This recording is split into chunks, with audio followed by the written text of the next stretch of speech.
Hi, everybody. I'm Molly Heffernan, Director of Marketing for the Tory Burch Foundation, and welcome to our Small Business Webinar Series. I want to start by extending a really big thank you to our sponsor, Campaign Monitor.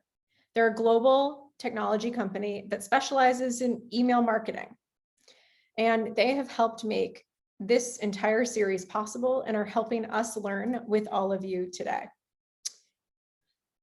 So many service-based businesses here. If you are a service-based business, please put a heart or something fun in the chat. We want to see who our service-based businesses are. Hi, Jackie with the hearts. Yes, welcome. We have heard your cries loud and clear that we need to do more and talk about the specific needs of service-based businesses. And so we have brought the very best. We have digital communication strategist and social media expert, Kia Young, here with us today. She helps service-based businesses create timeless social media and digital marketing strategies. And she's on a mission to help women find the validation, ease, and freedom that they need through their businesses.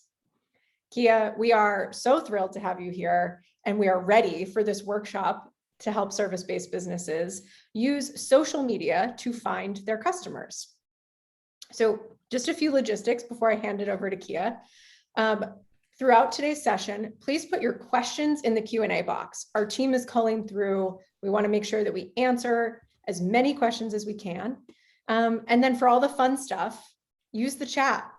Drop the hearts, let us know what you're loving, what you're liking, show all the love to Kia for all of the knowledge that she is dropping on us today, and engage with us. We're so excited that you're all here and we're all ready to learn. So with that, enough of me, and Kia, I'd like to pass it all over to you to take it away.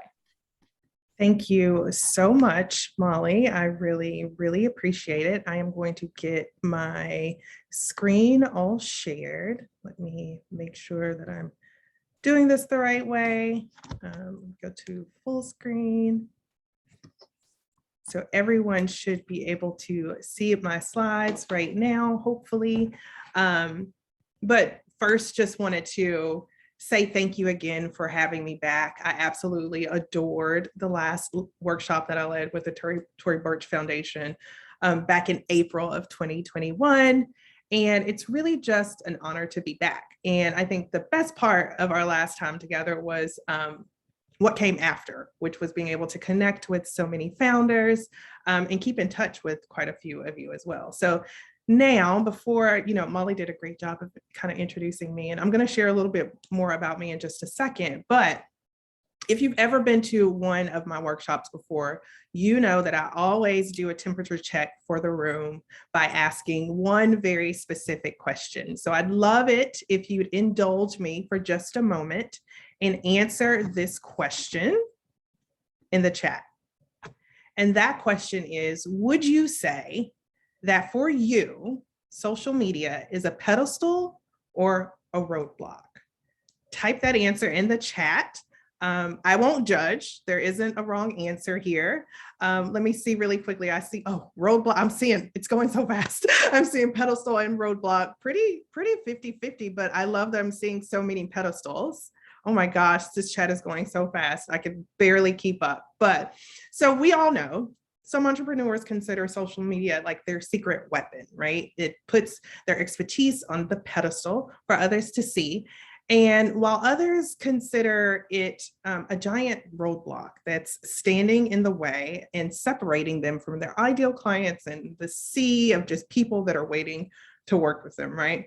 So the good news is that for those of you that see it as a roadblock, with a few key shifts, we can turn this completely around for you. And that's what we're going to be talking about today. So what are we going to take away today?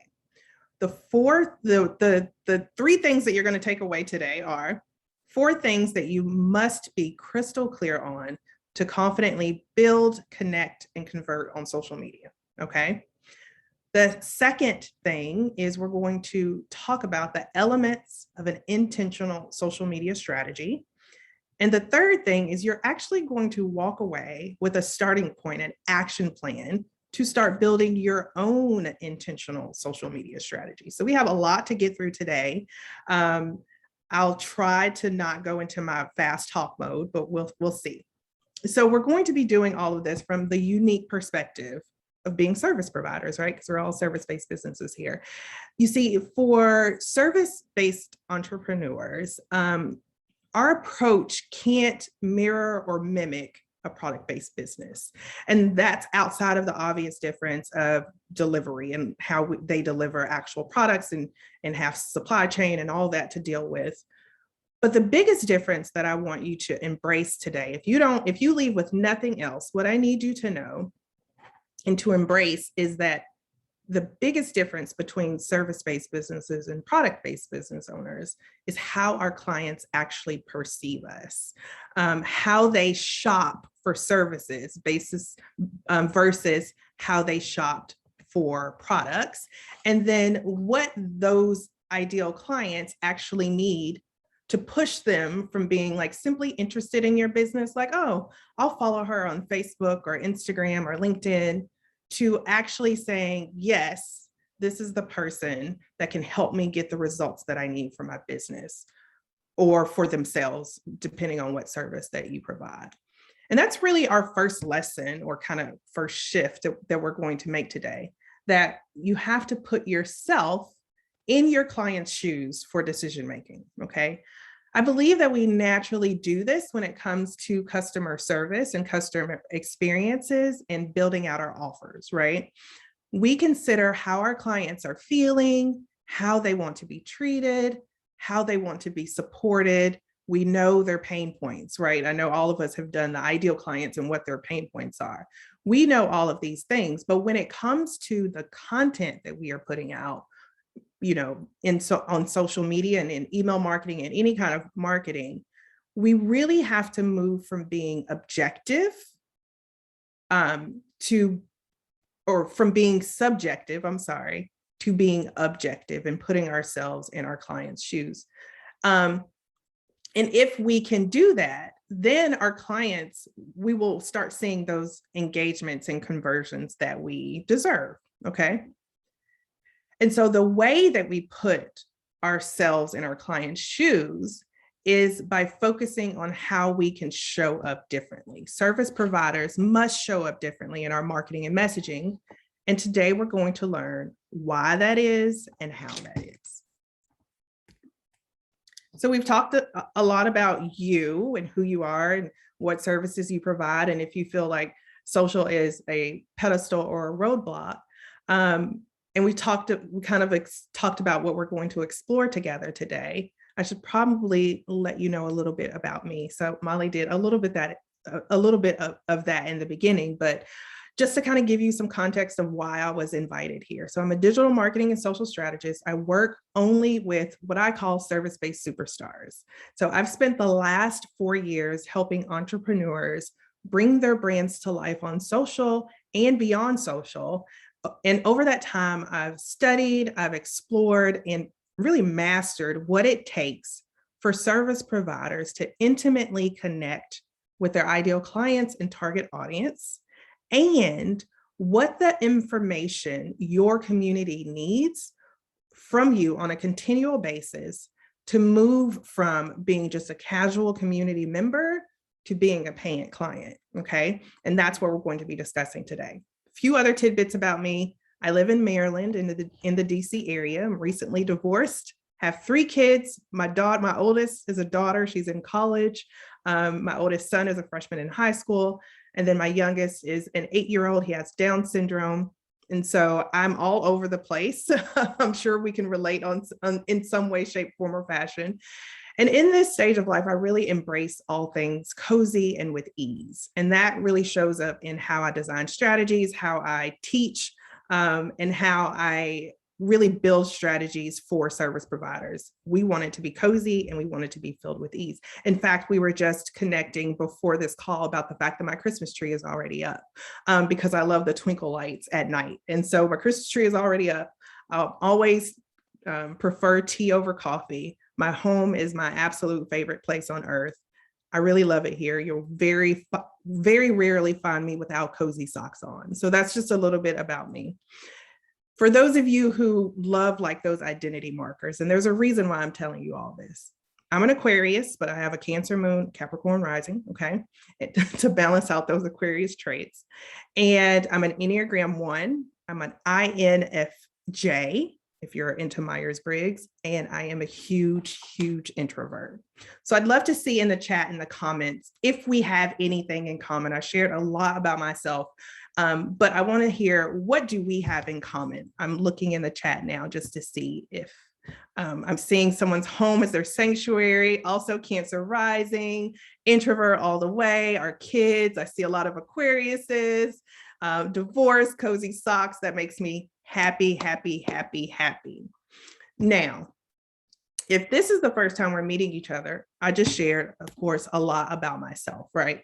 And the reason why I did that is by design, because I know that I can show up to this workshop and give you guys a ton of value. I already know that, right? And you know that as an expert in your field too. You know that you can provide the service.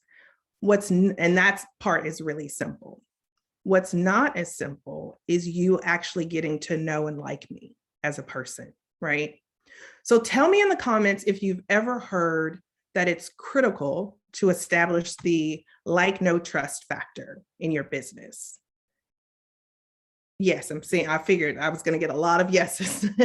That is actually correct, right? This is nothing new. But if we go back to putting ourselves in our client's shoes that we talked about and being objective, liking you and knowing you is actually the hardest thing to pull off on social media, okay? Especially when we're also giving the constant message that the number one thing that we have to do on social media is give value, right? You hear that all the time. Give value, give value, give value to establish yourself as an authority. And here's the thing. The giving value piece is, it's true. It is the easiest part for us. It comes very naturally, right? So what happens is it becomes our comfort zone. And we forget that what the client needs in order to make the decision to work with us is way more than just getting value. It goes beyond you just being an expert in your field. The investment from that client happens when you pass what the kids call, or my kids call, the vibe check. Let me know if your kids are calling that too, or if you've seen it on TikTok, passing the vibe check, right? Meaning they not only trust your expertise, but they actually know you, they relate to you, they like you. And that is the determining factor of why a client would choose you over the other people who do the same thing as you, right? We're always told we need to figure out how to stand out. That is one very specific way that you can, making sure that the content that you are putting out in the world goes beyond just giving value and talking about your offers to sell, but that you're actually including pieces of you, of your values, what you value, what you hold close, so they can actually get to know you as a person, right? So if you are taking notes, I want you to write this down. I want you to highlight. I want you to circle it. I want you to write it big. Don't forget to let them behind the curtain so they can know you and like you too.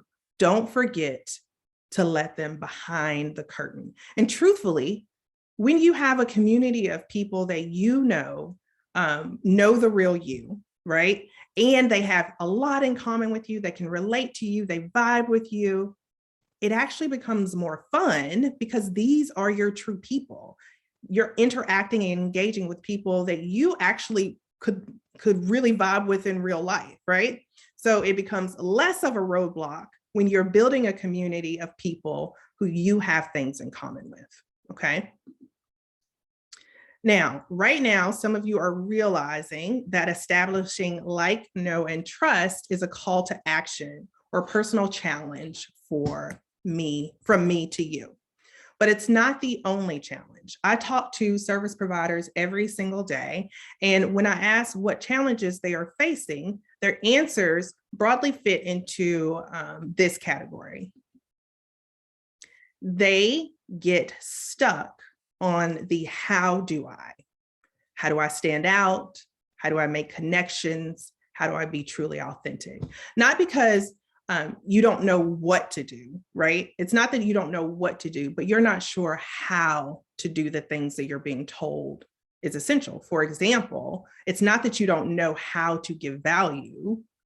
You just aren't sure how to actually, or it's not that you don't know that you're supposed to give value.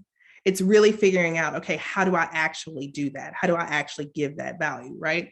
And so you know that you need to make connections, but what's the best way to actually do that? You know that you need to be authentic, that word that we use all the time, but what does it really mean to be authentic? How do I actually do those things? And the reason why this has been hard for you all, or you're feeling stuck in this, is by and large because of one thing. And that one thing is that you've been focusing on a tactical approach to social media instead of a strategic approach to social media. And so now it's time to shift your approach to social media as a whole from tactics to strategy. And with that strategy, that means that we're focusing on your message, we're centering your messaging and the needs of your community. Again, putting that ideal client first. So here's what I mean when I say we've been focusing on tactics over strategy. Being more focused on whatever is trendy, that's a tactic. And so if you are more focused on what's trending at the time than you are the actual message that you're putting out to your audience, then it's probably not going to land the way you want it to. For example, a great example of tactic versus strategy is Reels on Instagram. Now, everyone knows that Instagram is prioritizing Reels, right? And so at first, when it rolled out, there were the early adopters, and they decided that they were going to do it, and everyone was dancing and pointing, and everyone was having a great time, a grand time. And then there was a whole category of people that were like, there is no way I'm doing that. And then Instagram started prioritizing Reels. And so everyone learned that, oh my gosh, I put up a Reel and I got 10,000 people viewing. Doesn't matter if it's actually 10,000 people that will work with them, but they're just excited to get those views. They're excited to get that reach, right? But there were so many people putting out Reels that had nothing to actually do with their business or them being more relatable. They're just putting up Reels to put up Reels. Okay.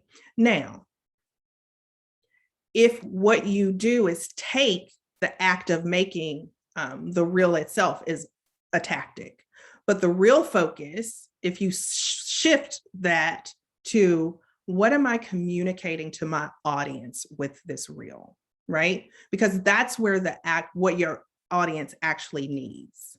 That's the strategy. So it could be asking yourself this question. This week, my message to my audience is fill in the blank, right? That's strategic thinking. What do I want to teach my audience this week? And then after you've figured that piece out, you get to decide the delivery method, the tactic in which you do that. The Reel is the tactic. What am I communicating to my audience is the strategy. Are y'all following me with this? So another tactic that I hear a lot is when I ask people, what are they doing on social media or what do they need to do? I get a lot of, I just need to be consistent. I just need to be more consistent. So I'll ask them, what does consistent mean to you? And they'll say, posting every day, posting every single day. That's what I do.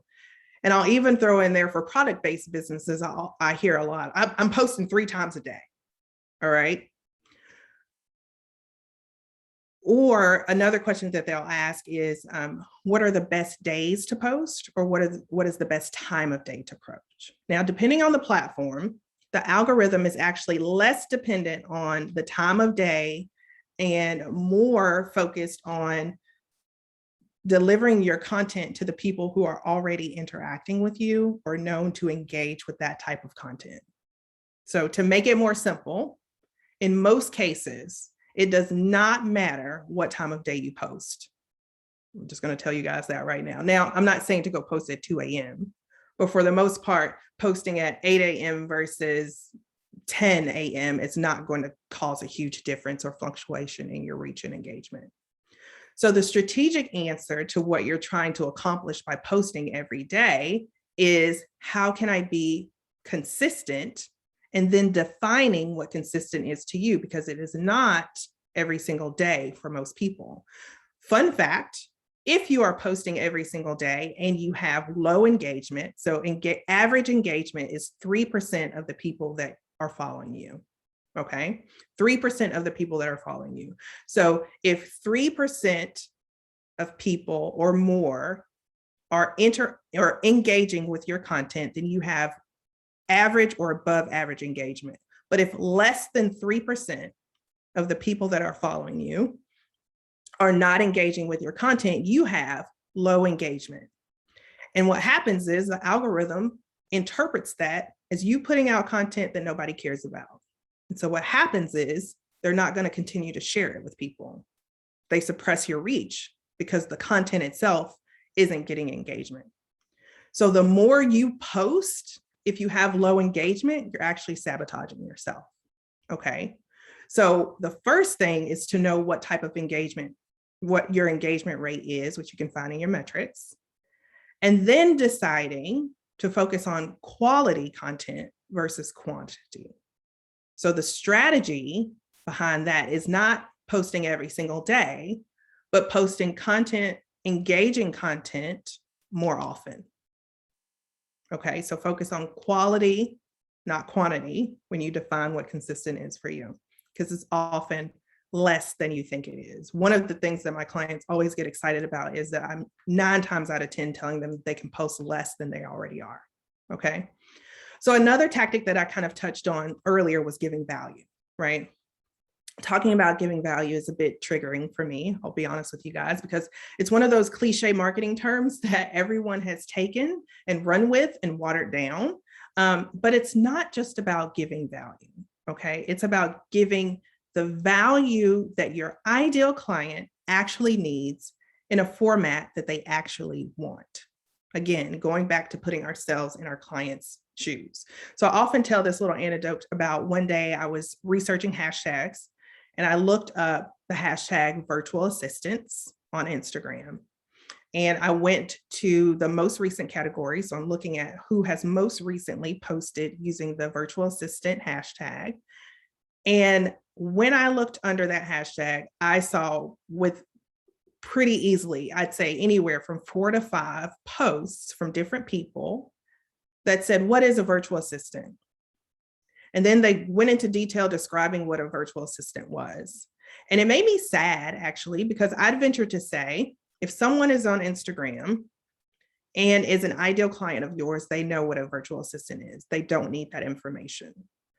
But we've been taught that we just need to show up and give value, and not taught that we need to give the value that our clients actually need, right? And so those VAs thought that they were providing value to their audience, when what they were actually doing was probably alienating them. Because if I was looking for a virtual assistant, and that's one of the posts that they had, I would think that they were newer and probably wouldn't want to hire them, because we were on like different places in our journey.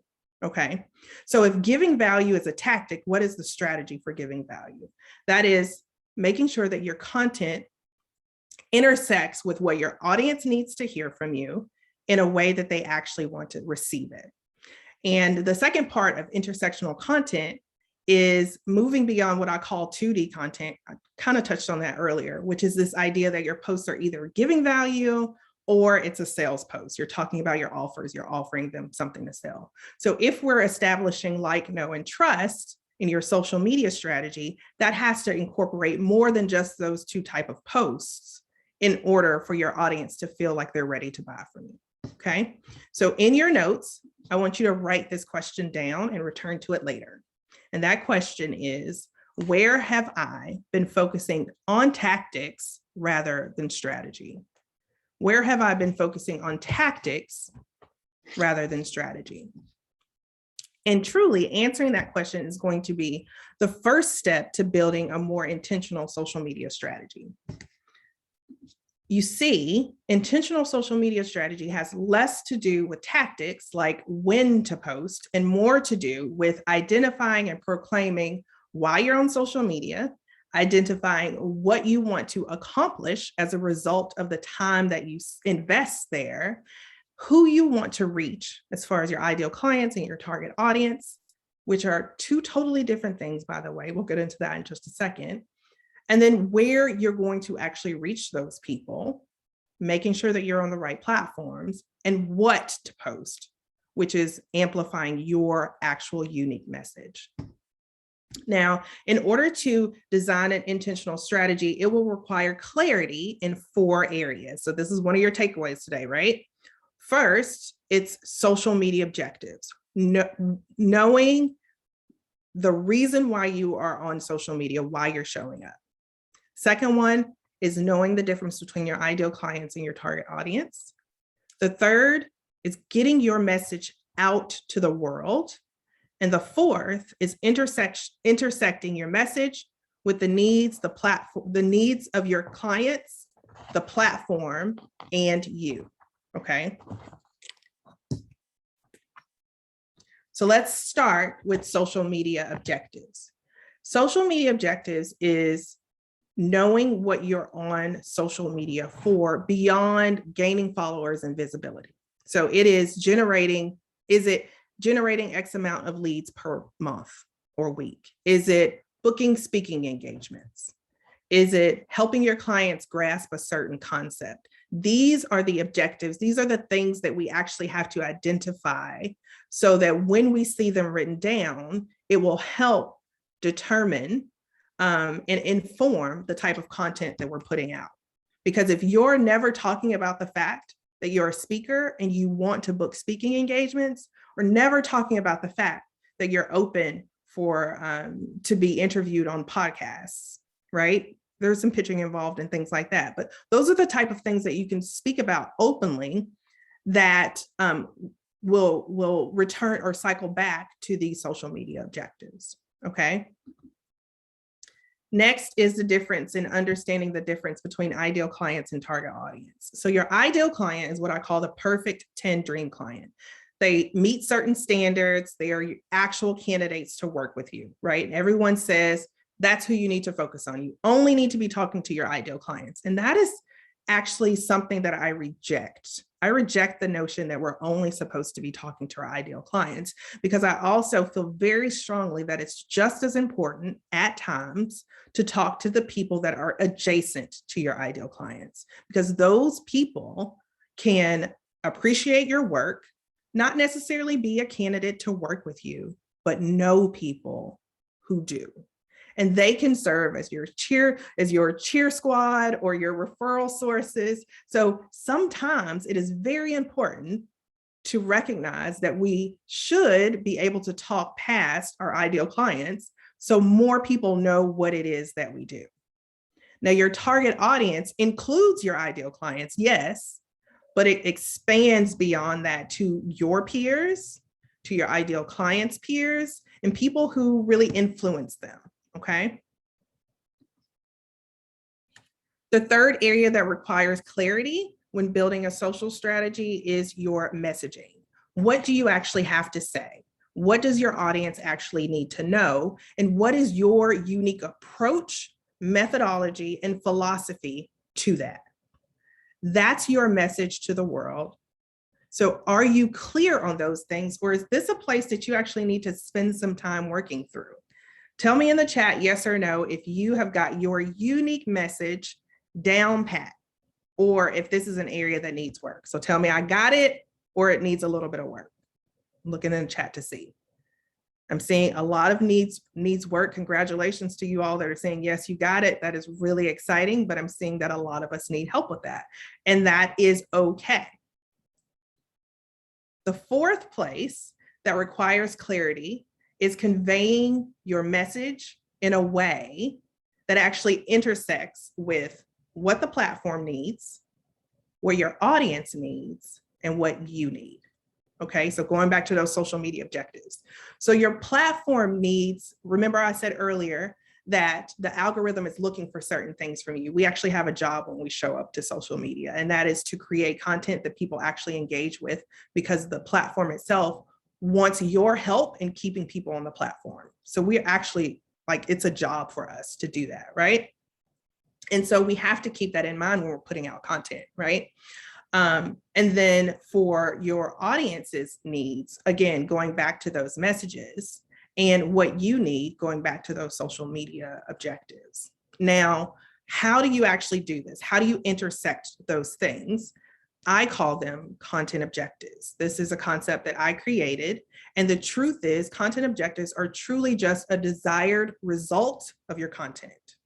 These objectives are directed toward your audience, and it gives them what they need to hear from you in order to get a full 360-degree view of your brand and yourself.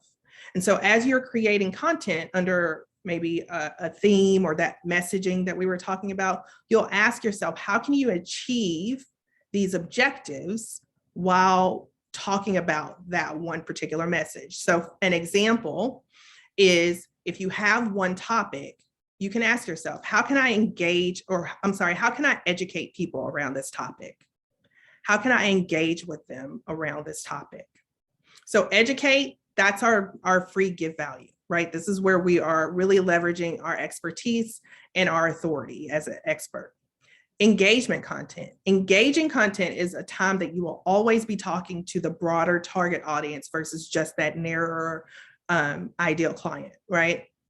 And so your engaging content has the objective of strictly driving actions that feed the algorithm. So the algorithm can see you posting and say, oh yeah, she creates content that people engage with all the time, so we're going to show it to more people.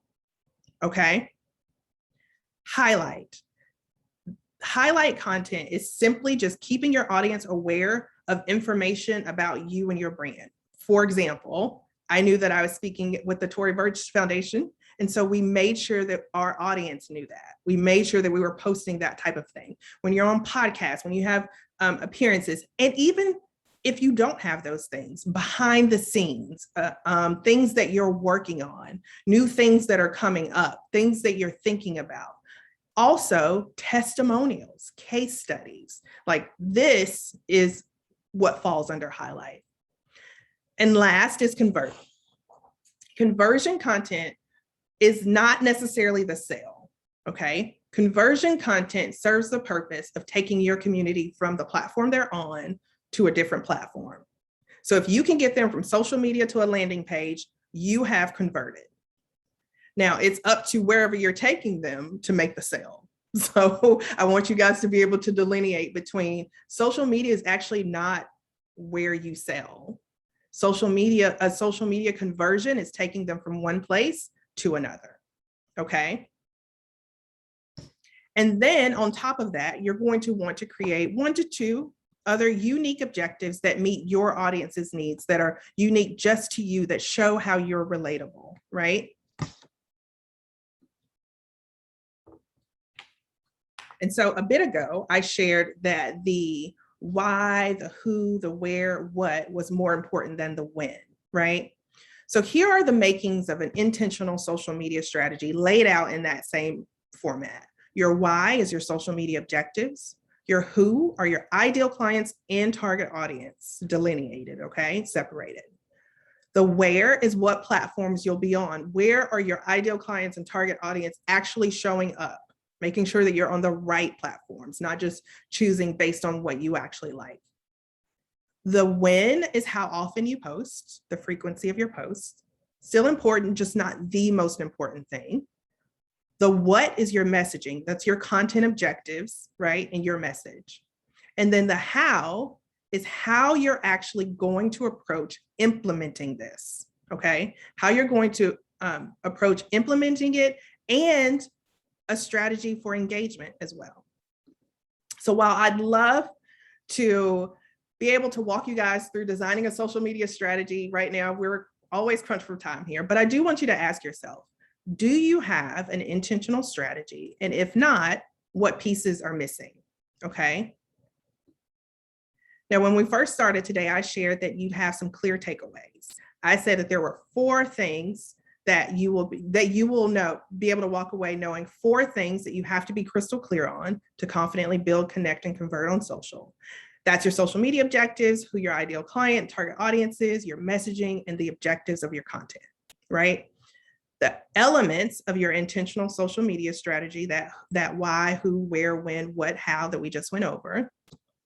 And then I said that you have an action plan to start building your intentional strategy. So asking yourself that question that I just told you, what pieces that you need to fill in the gaps, right? That's your action plan. Once you can identify, okay, these are the pieces that I don't have, then you have your action plan in your place to start. And so then you get to commit to filling in those gaps, right? And filling in those gaps is literally what I do and the message that I amplify for service-based business owners. So there are 3 ways I'd like to invite you to stay connected.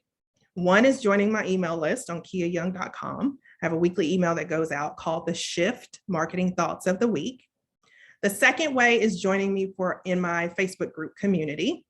It's also called The Shift Marketing and Messaging Conversations. It's for service-based business owners, where the focus is truly your message. So for all of you guys who are talking about you need help with your message, that's the place to be. That's where I show up the most. And if you need help establishing that like, no, trust factor through connection, that's what we talk about in the group. And then the third way is to be social with me on LinkedIn and Instagram. That's where I hang out on social publicly. Now, I do have one really great surprise for you, especially if, again, that messaging piece was one of the social strategy components you need. And that is that I have an upcoming workshop on December 8th and 9th called Map Out Your Marketing 2022, the virtual content planning retreat. And what we'll be doing is over 2 days and two 2-hour sessions, we'll define your core messaging and use that to build a fully unique to you marketing plan for the entire year. It's fully flexible, right? And it's completely done and it's evergreen. You can actually use it year after year. And I'm going to teach you how, and you'll never have to wonder what to say on social media again. So that 2-day workshop is usually $497. That's what I'm putting out to the world. But for Tory Burch, you can get it for $297 through November 15th using the promo code TBF 2021. I've put I will drop the link in the chat for you guys so that you can get more details. And I'll put that in there now. So I think that it's Q&A time, Molly. It sure is. And first, just thank you for extending that incredible offer to our community. Anyone who's looking to learn more about this, we'll make sure that you have access to the information and all of that in our email that goes out after today's session. So if you didn't get a chance to scramble all the info down, we will make sure that you all have it right in your inbox. Kia, I know that you can see we had well over 300 people on today, and there are a lot of questions to get. Okay, I'm ready. So I think I wanted to start with the first one that actually came in from Lucia when you brought up the vibe check. Mm-hmm. So how do you validate? How do you measure? How do you understand? Have you in fact passed the vibe check with your community? Yeah. So I actually got this question in my Instagram the other day. So I'm going to use the same answer. And it has a lot to do with refinement. So once you work with a person and you're done working with them, you've delivered on what you're supposed to deliver, really doing a debrief of what it was like working with them. What if it was a great working partnership? What made it great? What did they have in place? Where were they in their business? Like really looking at everything they brought. And if it didn't go well, why? Were there things that they were missing as a client that would have been more helpful to you? Are there things that you did on your end that could have, made that better? So it's not always just about the client. Could it have been better communication? Are there some things that they could have had in place that would have helped that relationship be better? And it really, truly is like refining that. And then what I do personally is when someone books a discovery call with me, I make sure that I'm asking if they have those things beforehand. So for example, for my VIP day, if they don't create content already, if they don't already have some type of oh, I do blogs or I have a podcast or something, they're not a great candidate because it's going to take me way too much time to figure out their messaging because they haven't created the content for it yet. So, but I could only come up with that through trial and error, right? So it really is just a refinement process as you continue to work with people. And I think that you sort of naturally answered a quick follow-up that came from Krista, which is that a conversation you're having with the client themselves? And it sounds like, yes, getting okay with accepting that constructive feedback and being honest enough to have that dialogue. Absolutely. So after we finish working with everyone, we send a quick survey to try to capture testimonials, because that's important, and or constructive criticism to see what we could have done better. So that's just a part of our marketing operations system that I recommend for all service-based business owners. It's fantastic. And now to shift gears a little, I have some tactical questions that have come in. We know strategy matters, and you've really reframed the difference for us, but sometimes knowing the basics matters. So right. Sean has a good one. Do hashtags even matter? And it sounds like they might, but you tell us, you're the expert. So it matters in a few different contexts. It matters if you are being proactively looking for your ideal clients on both LinkedIn and Instagram for sure. And to some extent, Twitter and TikTok as well. So yes, they work beautifully if you are definitely looking for a way to be proactive, to engage with people who are potentially ideal clients. And so do they work as far as like your reach and engagement? A year ago, I'd say absolutely. I'm not saying that they don't matter. I'm saying things are changing, and we're in this really strange test period, particularly with Instagram right now, where all of my peers were all testing. Well, it used to be use all 30. But now we're testing like, oh, should it be 8 to 10? Should it be 3? Should it be, 20? So my answer to you is, for that piece of it, you have to test it for yourself. And not only just testing it and doing the thing, but actually looking at your metrics, because Instagram will tell you for each individual post what your hashtags actually brought into you. So make sure that you're looking at your metrics, and you'll be able to see and play around with it so that you can determine if the hashtags you are using are working. Because it's not that hashtags don't work. It might just be that the hashtags you have aren't working for you. Not being so niche that we're only using the hashtag that we think is cool. Exactly. Well, you brought up LinkedIn, and a few folks have LinkedIn questions. And since we're talking about service-based businesses, I mean, how do you even begin to make the most of LinkedIn and engage with folks on LinkedIn? I Feels guess a little strange. It's a little strange. It's totally different. Yeah. Well, one of the things that I'm really excited about with LinkedIn is the tone is changing over there. It used to be very buttoned up and corporate and professional. And now people actually want to hear a little bit about your life and what you have going on. So those same stories that you would tell on Instagram in some way, actually translate to LinkedIn right now. So first, I'm going to give you the permission to show up as yourself on LinkedIn. The other ideas are, one, making sure that you have a fully optimized profile over there. So the profiles on LinkedIn are much bigger. You can put a lot more in there than you can on Instagram, where you have 150 characters, right? So making sure that when people go to your LinkedIn, they are seeing a full profile, that you are working with your peers to give recommendations and testimonials and things. And then there's a consistency thing over there on LinkedIn too. So, maybe you're challenging yourself to post on LinkedIn twice a week now, whereas you haven't been posting at all. So it's just about being intentional, getting over there, feeling free to be yourself, and making sure that you have a full profile is the best places to start with LinkedIn. And once you have those down, there are some additional strategies that we can talk about if you join the group. Yeah. Well, a question we heard when folks registered and then also live today is, how do you provide enough value without giving out so much of free services? How do you strike that balance? It's the hardest thing to do as a service provider. Yeah. I'm one of those people that feel like you can't ever give too much. And here's why. Because most people aren't looking at our profiles in one fell swoop, right? It is impossible for someone who isn't an expert at what you do to piece together everything and be able to say, I got it, I don't need her because she's giving me everything free. That's not going to happen because you're giving it to them. We're basically piecemealing information to them. So don't be afraid to give the value. You don't have to give your trade secrets, right? But you can give just enough information that one, they actually see the investment. So again, going back to like that virtual assistant, like that's not helpful to anyone. So you want to be sure that the information you're giving is actually going to, have a mindset shift for them in some way, shape, or form, or that it's tangible, like that I can take what they've told me and go do this thing and see the impact from those things. That's what's going to build trust with them.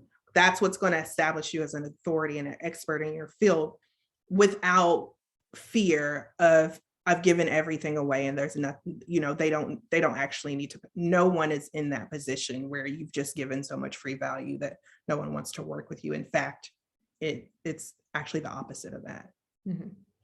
So a follow-up question to that, because it seems so straightforward for a product-based business to produce content for social media, take a photo of the product, put it up online.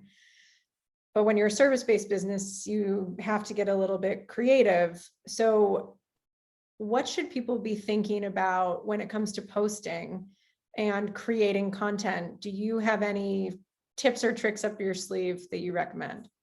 Yeah, I don't know if I can pull the link right now, but I actually have a private audio training. It's like 30 minutes long, called the 5 Essentials of Effective Marketing. And I really go in deep dive into 5 things you should be talking about online. One is value, your value, giving value that we've already talked about. One is sharing your purpose. So why are you even here? Why do you exist as a business? And then what are your personal values so that they can align with those, getting back to like knowing you and liking you. The third one is relatability. We kind of talked about that today. So what are you posting to make yourself relatable? The fourth one is success.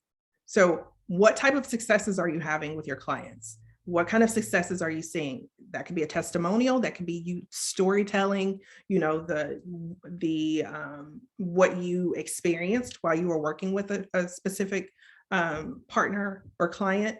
And then the fifth one is services. So after you've given them value, after they know your purpose, after you're relatable to them, and they see that what you do, you are successful at, then you can sell to them. Then you can confidently offer all your things, all your services. They're actually going to want them. They'll be, biting at the chomp, ready to work with you because you've given them those other things that they need to be successful and to make the decision to work with you. That's great. So, but it also sounds like a lot to put together. And Lisa in the chat mentioned, how do I do all this and also protect myself and my energy and my time, and not feel like you're overexposing yourself as the face of your service-based company, or you as the service provider? And I'm sure you have a lot of thoughts as the face of the company. One, people want to see you. So it feels strange to us. I've told you guys I'm an introvert. I don't like being front and center. However, like that's actually what they need to see from us. So you just have to get out of your own head. But it becomes second nature. One of the things that I say is, like I just shared those 5 essentials of effective marketing, right? If you take one topic and hit all 5 of those, it becomes second nature of like, okay, I'm giving value, I'm sharing my purpose, I'm being relatable, I'm sharing a testimonial for success, and then I'm offering the service. Technically that's 5 days of content right there. So it does take a little bit to learn how to implement it, right? But once you do, it becomes second. You don't even think about it because you are committed to making sure that your audience has what they need. And so it's not as much work. So it is a lot to digest, but it actually isn't that hard to actually execute. So it sounds worse than it is. Most things, right? Yeah. Well, you mentioned if you want to be doing speaking engagements, if you want to be out there on podcasts, that you need to use your social to talk about that, or consider using your social to talk about that. Can you dig into, like, how would somebody actually do that without sounding like, pick me, pick me? Yeah. So, I mean, some simple time, there have been times where I've just said, hey guys, it's been a while since I've talked about the fact that like, I actually am looking for, to talk about this one specific thing. So if there is one specific thing that you want to talk about, you can put that out there. You can even ask a great engagement question might be, who in my community has a podcast? Tell me what it's about, right? And so then all the people are coming to you because they want to tell you about their podcast, but then you've just created a pitch list for yourself that you can go and research and then figure out what's the best way to pitch those people, right? And you got a great engagement post, and so the algorithm is happy too. So there are subtle ways to get what you want. It isn't necessary. Sometimes it's a couple of steps instead of just one step. And so the thing is just really just to get out there and do it. So just say it, just say the thing. I like that. And I am sure that there are some more traditional product-based businesses on today. And there is a question in here, which leads me to believe that. Is there a big difference between the product-based strategy and the service-based strategy? Yes and no. So if this is a product-based business that has a personal brand, has, the owner is the face, or there's someone that's the face, you can definitely take everything that I've said today and apply it. The main difference between the two really is how the customer shops, really. So with product, it's possible. Like I necessarily don't believe that Ben & Jerry's is the best ice cream out there. I think that that's Jenny's ice cream, but I love Ben & Jerry's values. So I purchased Ben & Jerry's, right? And so that's an example of how your values can lead to a product base. But most people, or a lot of people, don't always shop with that. Sometimes it's that I need a new watch and I see this watch that I like and I'm going to get the watch, right? But so there is this more transactional approach, whereas because it's a tangible thing they're getting at the end with products. And with services, it's not always a tangible thing. And it feels like a big risk to make that investment and not be sure what exactly you're going to get at the end of it, right? So that's why we have to talk about that success that we're having with our clients. That's why we have to be relatable, because our clients are already like nervous to do this thing because they want to make sure that they're making a good investment with their money. With product, they know what they're getting and they know they can return it. With services, you always can't. So that's the big difference between the two.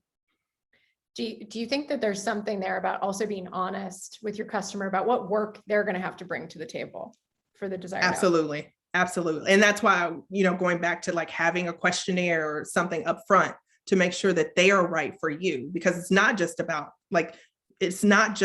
them. You have to have the right environment in order for yourself to thrive with them.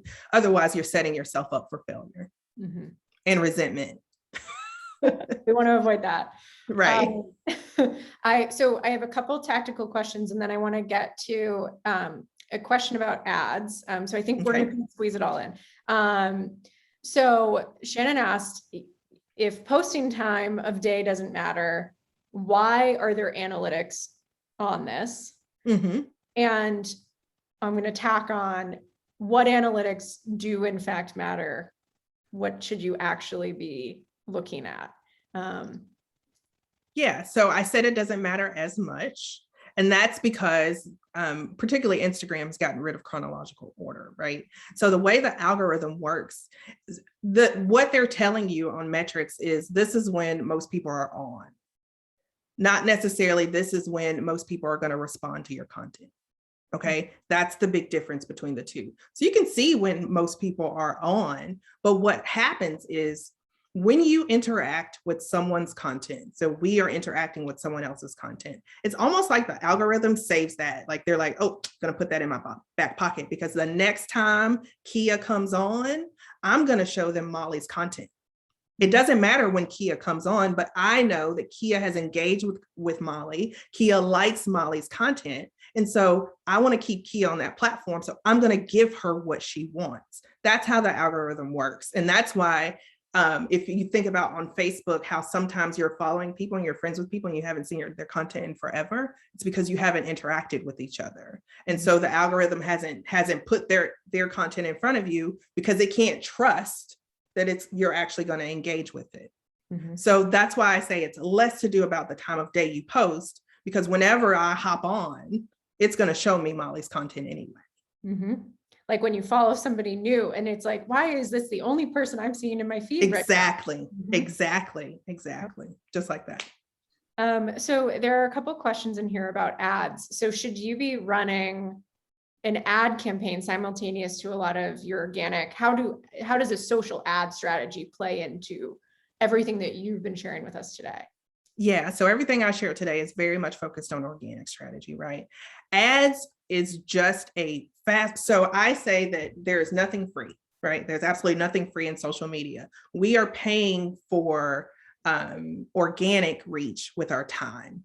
It takes a lot of time to put things out there. We're having to go out and engage people. Paid ads is how you skip over investing in time. So you're either investing with your money or you're investing with time with organic.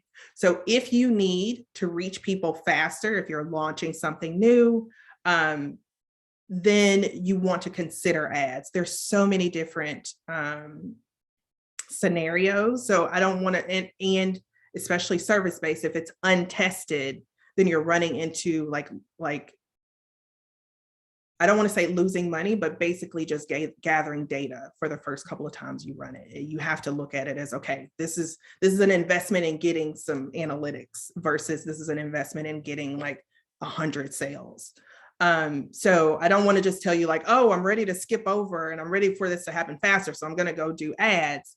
But that is the critical difference between the two. When you're paying for ads, you are skipping over the need for time and saying, okay, I want you to put this in front of this audience right now.